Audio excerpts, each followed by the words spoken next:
ದೇವರು ಪ್ರೀತಿಸುವ ಪ್ರೀತಿಯ ಬಿಗ್ ಜೆ ಟಿ ವಿ ಪ್ರಿಯ ವೀಕ್ಷಕರಿಗೆ ನಮ್ಮ ಕರ್ತನಾದ ಯೇಸು ಕ್ರಿಸ್ತನ ಹೆಸರಿನಲ್ಲಿ ನಿಮ್ಮನ್ನು ವಂದಿಸಿ ಸ್ವಾಗತ ಬಯಸ್ತಿದ್ದೇವೆ. ಬನ್ನಿರಿ, ದೇವರ ವಾಕ್ಯವನ್ನು ಇಂದು ನಾವು ಅಧ್ಯಯನ ಮಾಡಿಕೊಳ್ಳೋಣ. ಇಂದಿನ ನಮ್ಮ ಅಧ್ಯಯನ ಜ್ಞಾನೋಕ್ತಿಗಳ ಪುಸ್ತಕ, the book of Proverbs, chapter 15 ಅಧ್ಯಾಯ.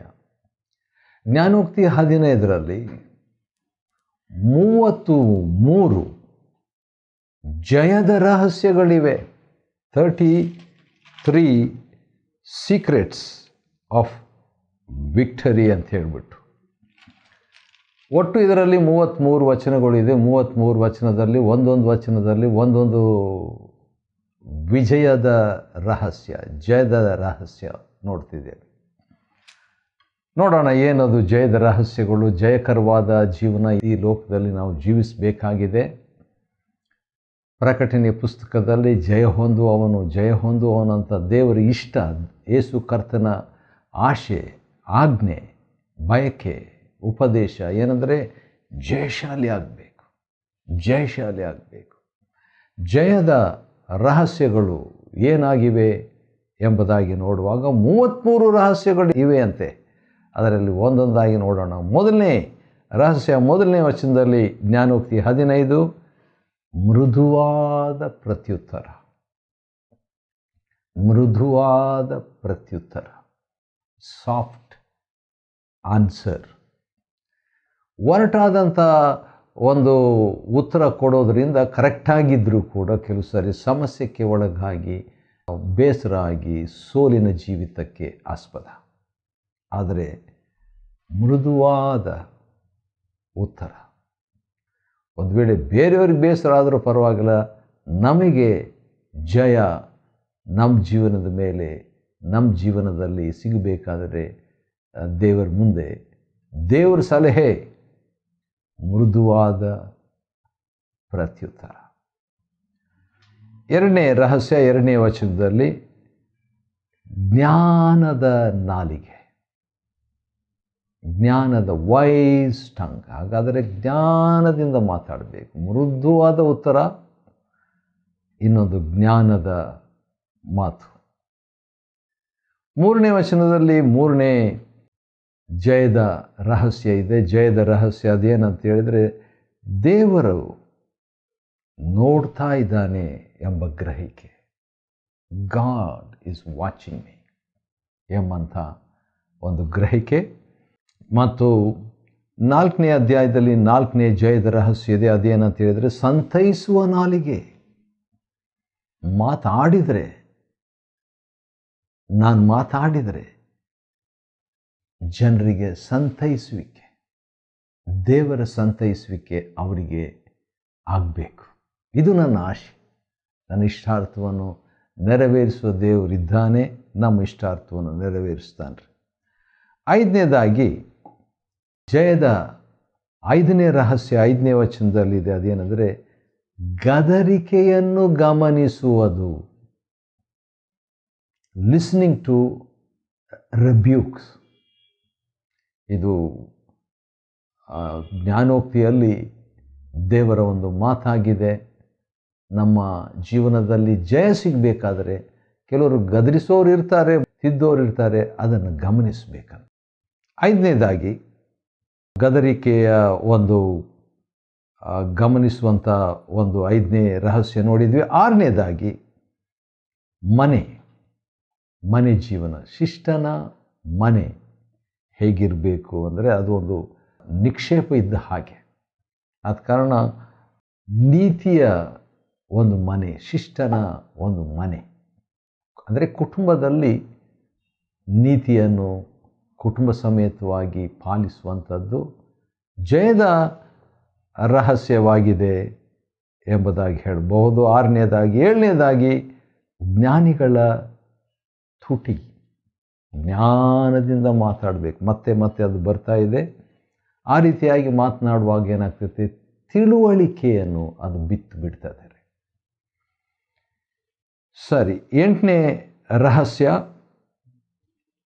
ಎಂಥದಕ್ಕೆ ರಹಸ್ಯ? ಜಯಜೀವದ ರಹಸ್ಯ. 8ನೇ ರಹಸ್ಯ ಏನಂದರೆ ಶಿಷ್ಟರ ಭಿನ್ನಪ.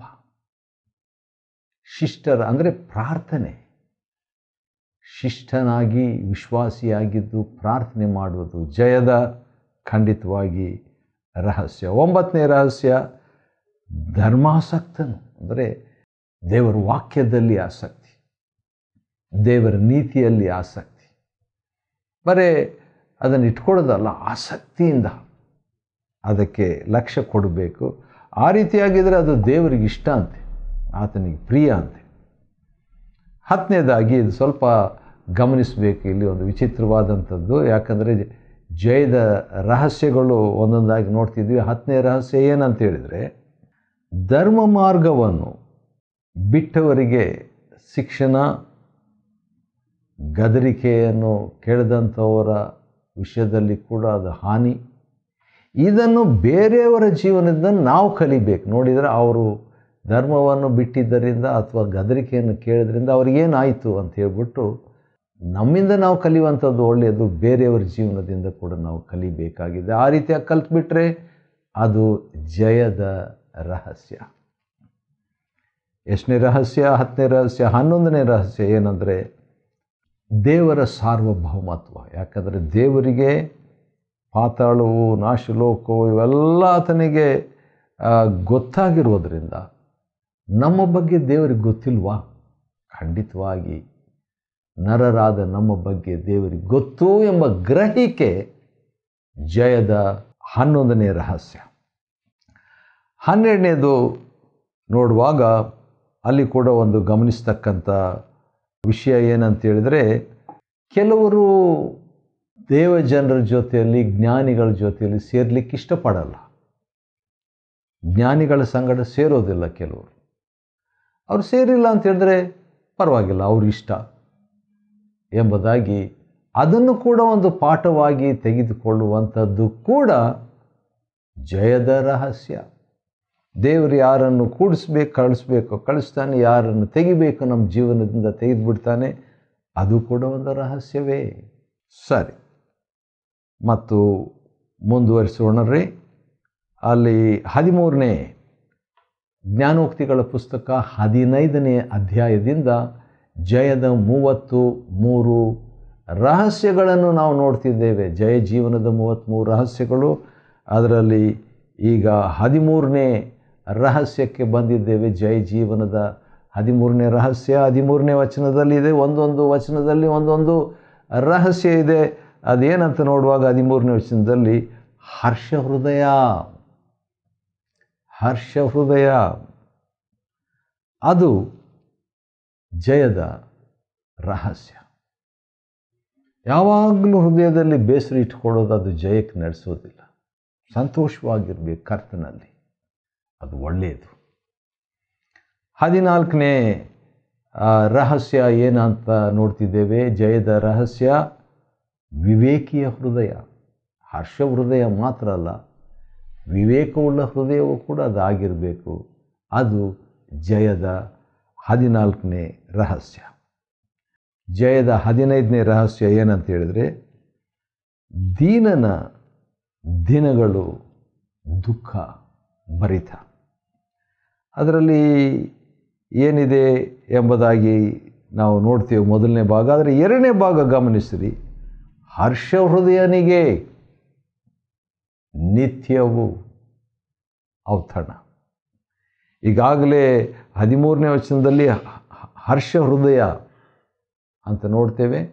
ಅದು ಮುಖದಲ್ಲಿ ಒಂದು ಕಳೆಯನ್ನು ತರ್ತದೆ. ಆದರೆ ಅದೇ ಒಂದು ಮಾತು 15ನೇ ವಚನದಲ್ಲಿ ಇದೆ. ಅದೇನಂತ ಹೇಳಿದ್ರೆ ನಿತ್ಯವೂ ಔತಣ, ಡೈಲಿ ಸೆಲೆಬ್ರೇಷನ್ ಅಂತ ಒಂದು ಅನುಭವ ಬಂದು ಜಯ ಜೀವನದ ರಹಸ್ಯ. ಇದುವರೆಗೆ ಒಂದು ಅರ್ಧ ಆಯಿತು, ಇನ್ನೂ ಕೂಡ ಇದೆ. ನೋಡೋಣ ಮುಂದೆ ಜಯ ಜೀವದ ಇನ್ನು ಕೆಲವು ರಹಸ್ಯಗಳು. ಅದೇನೆಂದರೆ 16ನೇ ವಚನದಲ್ಲಿ ನೋಡುವಾಗ ದೇವರ ಭಯದಿಂದ ನಮಗೆ ಸ್ವಲ್ಪನೇ ಏನಾದರೂ ಅಲ್ಪಧನವೇ ಇದ್ದರೂ ಕೂಡ ಅದು ಜಯಜೀವದ ರಹಸ್ಯ. 17ನೇ ವಚನದಲ್ಲಿ ಜಯ ಜೀವನದ 17ನೇ ರಹಸ್ಯ ಅದೇನೆಂದರೆ ಪ್ರೀತಿ. ಪ್ರೀತಿ. ಸೊಪ್ಪಿನ ಊಟ, ವೆಜ್ ಊಟ ಅದು ಇದ್ದರೂ ಕೂಡ, ಸಿಂಪಲ್ ಆಗಿದ್ದರೂ ಕೂಡ ಆ ಪ್ರೀತಿ ಇದ್ದರೆ ಅದು ಜಯದ ಜೀವನದ ರಹಸ್ಯ. 18ನೇ ವಚನದಲ್ಲಿ ದೀರ್ಘಶಾಂತರಾಗಿರುವುದು, ಸಹನೆ. ದೀರ್ಘಶಾಂತರಾಗಿರುವಂಥದ್ದು ಕೂಡ ಜಯದ 18ನೇ ರಹಸ್ಯವಾಗಿದೆ. ಜಯದ ಅಥವಾ ಜಯ ಜೀವನದ 19ನೇ ರಹಸ್ಯ ಏನೆಂದರೆ ಯಥಾರ್ಥವಂತತೆ, ಯಥಾರ್ಥವಂತಿಕೆ. ಅದು ಕೇವಲ ಯಥಾರ್ಥವಾಗಿರೋದು ಮಾತ್ರ ಅಲ್ಲ, ಯಥಾರ್ಥವಾದ ಮಾರ್ಗವಾಗಿ ಕೂಡ ಇರಬೇಕು. ಆವಾಗ ಜಯದ ಜೀವನದ ರಹಸ್ಯವಾಗಿ ಅದು ನಾವು ತಿಳ್ಕೊಳ್ಬೋದು. 20ನೇ ವಚನದಲ್ಲಿ ಹೌದು, ಕುಟುಂಬದಲ್ಲಿ ಜ್ಞಾನವಂತ ಮಕ್ಕಳು ನಮಗಿದ್ದರೆ ಅದು ಜಯ ಜೀವನದ ಒಂದು ರಹಸ್ಯ. ಯಾಕಂತ ಹೇಳಿದರೆ ಅಂಥವರಿಂದ ಕುಟುಂಬದಲ್ಲಿ ಒಂದು ಸಂತೋಷ. ಆವಾಗ ಜಯಕರವಾದ ಜೀವನ ಜೀವಿಸಲಿಕ್ಕೆ ಅನುಕೂಲ. 21ನೇ ವಚನದಲ್ಲಿ ಬುದ್ಧಿವಂತಿಕೆ. ಹೌದು, ಬುದ್ಧಿವಂತಿಕೆ ಇರೋದಾದರೆ ಅದು ಕೂಡ ಜಯ ಜೀವನದ ರಹಸ್ಯ. ಯಾಕಂದರೆ ಅದರಿಂದ ಮಾರ್ಗವನ್ನು ಸರಳ ಮಾಡ್ಕೋಬೋದಲ್ಲ. 22ನೇ ವಚನದಲ್ಲಿ 22ನೇ ಜಯ ಜೀವನದ ರಹಸ್ಯ ಉಂಟು. ಅದೇನಂತ ನೋಡೋಣ ಬನ್ನಿರಿ. ಅದೇನಂತ ಹೇಳಿದರೆ ಆಲೋಚನಾಪರರು. ಬಹುಮಂದಿ ಆಲೋಚನಾಪರರು, ಭಕ್ತಿವಂತರ ಒಂದು ವ್ಯಕ್ತಿಗಳು ನಮ್ಮ ಸುತ್ತಲೂ ಇರುವುದಾದರೆ ಅದು ಕೂಡ ಜಯ ಜೀವನಕ್ಕೆ ಆಸ್ಪದ, ಅನುಕೂಲ. ಸರಿ, 23ನೇ ವಚನದಲ್ಲಿ ನಾವು ಜಯ ಜೀವನದ 23ನೇ ರಹಸ್ಯವನ್ನು ನೋಡ್ಕೊಳ್ತಿದ್ದೇವೆ. ಅದೇನೆಂದರೆ ತಕ್ಕ ಉತ್ತರ ಕೊಡುವಂಥದ್ದು. ಇದು ಒಂದು ದಿನದಲ್ಲಿ 2 ದಿನದಲ್ಲಿ ಬರೋದಿಲ್ಲ. ಆದರೆ ತಕ್ಕ ಹೃದಯ, ತಕ್ಕ ಉತ್ತರ, ತಕ್ಕ ಪ್ರತಿಕ್ರಿಯೆ ಆ ರೀತಿಯಾಗಿ ನೀಡುವಂಥದ್ದು ಕೂಡ ಜಯ ಜೀವದ ಒಂದು ರಹಸ್ಯವಾಗಿದೆ. 24ನೇ ವಚನದಲ್ಲಿ ವಿವೇಕಿಯ ಜೀವದ ಮಾರ್ಗ, ಅಂದರೆ ವಿವೇಕತನದಿಂದ ಜೀವಿಸುವ ಮಾರ್ಗ, ಅದು ಕೂಡ ಜಯದ ಜೀವನದ ಒಂದು ರಹಸ್ಯವಾಗಿದೆ. 25ನೇ ವಚನದಲ್ಲಿ ನಾವು ನೋಡುವಾಗ ಅಗತ್ಯತೆಯಲ್ಲಿರುವಂಥವ್ರನ್ನ ನೋಡಿಕೊಳ್ಳುವಂಥದ್ದು. ಯಾಕಂದರೆ ದೇವರು ವಿಧವೆಯರನ್ನು ನೋಡಿಕೊಳ್ತಾನೆ. ಹಾಗಿರುವಾಗ ನಾವು ಕೂಡ ದೇವರೊಂದಿಗೆ ಸಹಕರಿಸುವಂಥದ್ದು ಜಯ ಜೀವನದ ಮತ್ತೊಂದು ರಹಸ್ಯವಾಗಿರ್ತದೆ. 26ನೇ ವಚನದಲ್ಲಿ ನಯನುಡಿ, ಒಳ್ಳೆ ಮಾತು. ಯಾಕಂತ ಹೇಳಿದರೆ 33 ರಹಸ್ಯಗಳಲ್ಲಿ ಮೊದಲನೇದು ಮೃದುವಾದ ಪ್ರತಿಯುತ್ತರ.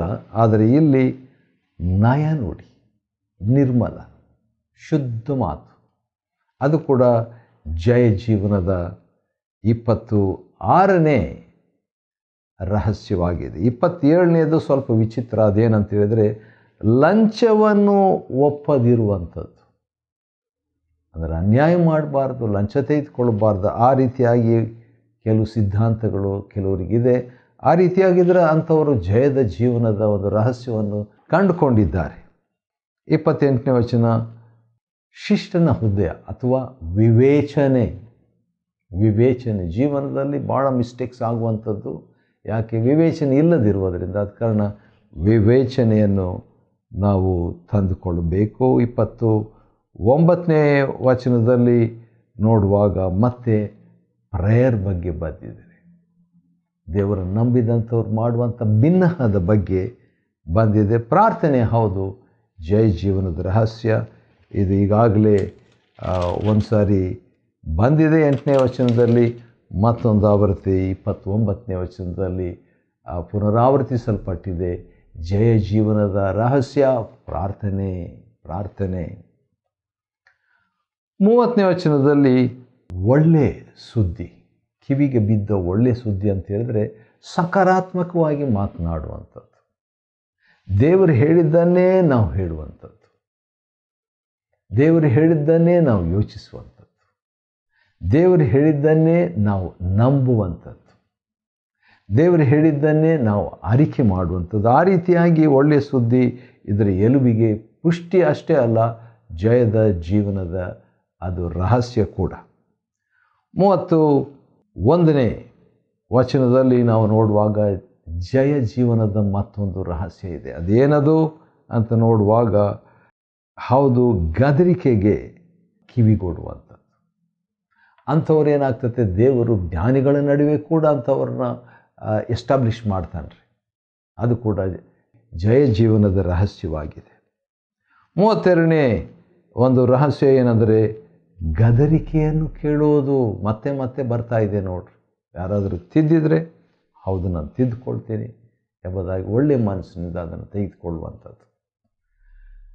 ಆ ರೀತಿಯಾಗಿ ತೆಗೆದುಕೊಳ್ಳಲಿಲ್ಲ ಅಂದರೆ ಮತ್ತಾಯನ ಬರೆದ ಸುವಾರ್ತೆ 15ರಲ್ಲಿ ತಂದೆಯ ನಡೆದಂಥ ಗಿಡ ಕಿತ್ತು ಹಾಕಲ್ಪಡ್ತದೆ. 33ನೇ ವಚನ, ಜ್ಞಾನೋಕ್ತಿಗಳ ಪುಸ್ತಕ 15ನೇ ಅಧ್ಯಾಯದ 33ನೇ ವಚನದಲ್ಲಿ 33ನೇ ಜಯದ ರಹಸ್ಯ ಇದೆ. ಅದೇನಂತ ನೋಡೋಣ. ಯೆಹೋವನ ಭಯವೇ ಜ್ಞಾನೋಪದೇಶ, ಗೌರವಕ್ಕೆ ಮೊದಲು ವಿನಯ, ದೀನತ್ವ, ವಿನಯಶೀಲತೆ. ಹೌದು, ಅದಿರುವಾಗ ಏನಾಗ್ತದೆ, ನಮಗೆ ಜಯ ಜೀವನ, ಖಂಡಿತವಾಗಿ ಜಯದ ಜೀವನ ನಮಗೆ ಸಿಗ್ತದೆ. God gives grace to the humble. ದೀನರಿಗೆ ದೇವರು ಕೃಪೆಯನ್ನು ಕೊಡುವಾತನಾಗಿದ್ದಾನೆ ಅಂತ ಹೇಳ್ಬಿಟ್ಟು ದೇವರ ವಾಕ್ಯದಲ್ಲಿ ಬರೆದಿದೆ. ಈ ರೀತಿಯಾಗಿ ಜಯದಿಂದ ಜಯಕ್ಕೆ ನಾವು ಸಾಗುವಂತೆ ಆಸ್ಪದವಾಗ್ತದೆ. ಅದಕ್ಕಾಗಿಯೇ ದೇವರು ತನ್ನ ಗ್ರಂಥದಲ್ಲಿ ಇವುಗಳನ್ನು ಬರೆದಿಟ್ಟಿದ್ದಾನೆ. ಆ ಮೂಲಕ ನಾವು ಸಾಗುವಂತೆ ದೇವರು ನಮಗೆ ಸಹಾಯ ಮಾಡಲಿ. ಯಾಕಂತೇಳಿದರೆ ದೇವರು ಜಯ ಜೀವಿತದಲ್ಲಿ ನಾವು ಜೀವಿಸಬೇಕು ಅಂತ ಇಷ್ಟಪಡ್ತಾನೆ. ನನಗೆ ಭಾಳ ಇಷ್ಟವಾದಂಥ ಒಂದು ವಾಕ್ಯ ಪ್ರಕಟಣೆ 3:21ರಲ್ಲಿ, ಕ್ರಿಸ್ತನು ಜಯ ಹೊಂದಿದ ಹಾಗೆ ನಾವು ಜಯ ಹೊಂದಬೇಕಂತ ಆತನಿಗೆ ಇಷ್ಟ. ಆ ರೀತಿಯಾಗಿ ಜಯಶಾಲಿಯಾಗಿ ಜೀವಿಸುವಂತೆ ದೇವರು ಸಹಾಯ ಮಾಡಲಿ. ಜ್ಞಾನೋಕ್ತಿ 15ನೇ ಅಧ್ಯಾಯದಲ್ಲಿ ಜಯ ಜೀವನದ 33 ರಹಸ್ಯಗಳನ್ನು ಅಧ್ಯಯನ ಮಾಡಿಕೊಳ್ಳುವಂತೆ ದೇವರು ಕೊಟ್ಟ ಕೃಪೆಗಾಗಿ ಆತನಿಗೆ ಸ್ತೋತ್ರವಾಗಲಿ. ದೇವರು ನಿಮ್ಮನ್ನು ಆಶೀರ್ವದಿಸಲಿ.